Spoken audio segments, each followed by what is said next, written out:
আমার প্রিয় ভাই ও বোনেরা, একবার কল্পনা করুন এমন একটি স্থান যেখানে কোনো মৃত্যু নেই, কোনো দুঃখ নেই, কোনো রোগ নেই, কোনো কষ্ট নেই।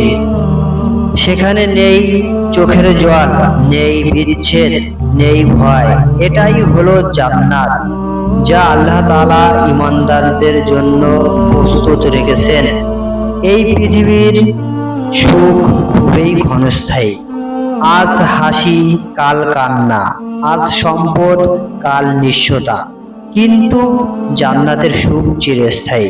আল্লাহ তাআলা বলেছেন, যেখানে মানুষ চিরকাল থাকবে, কখনো বার্ধক্য আসবে না, কখনো ক্লান্তি আসবে না।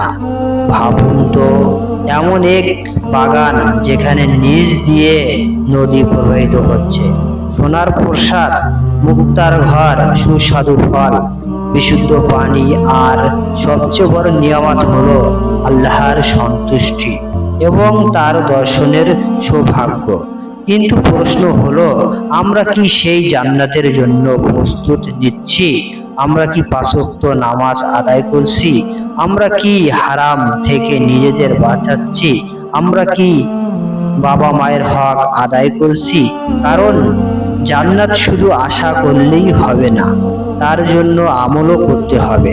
মনে রাখবেন, এই দুনিয়া একটি পরীক্ষার হল। আজ যে মানুষ আল্লাহর জন্য সামান্য কষ্ট সহ্য করবে, কাল সেও জান্নাতের অনন্ত সুখ লাভ করবে। আসুন আজই তওবা করি, নামাজে ফিরে আসি, কোরআনের পথে চলি, মানুষের হক আদায় করি, যেন মৃত্যুর পর আমাদের ঠিকানা হয় জান্নাত। হে আল্লাহ, আমাদের সবাইকে জান্নাতুল ফেরদাউস দান করুন এবং জাহান্নামের আগুন থেকে হেফাজত করুন। আমিন। আমার এই চ্যানেলের পক্ষ থেকে তোমাদের সবাইকে জানাই আন্তরিক শুভেচ্ছা এবং অভিনন্দন।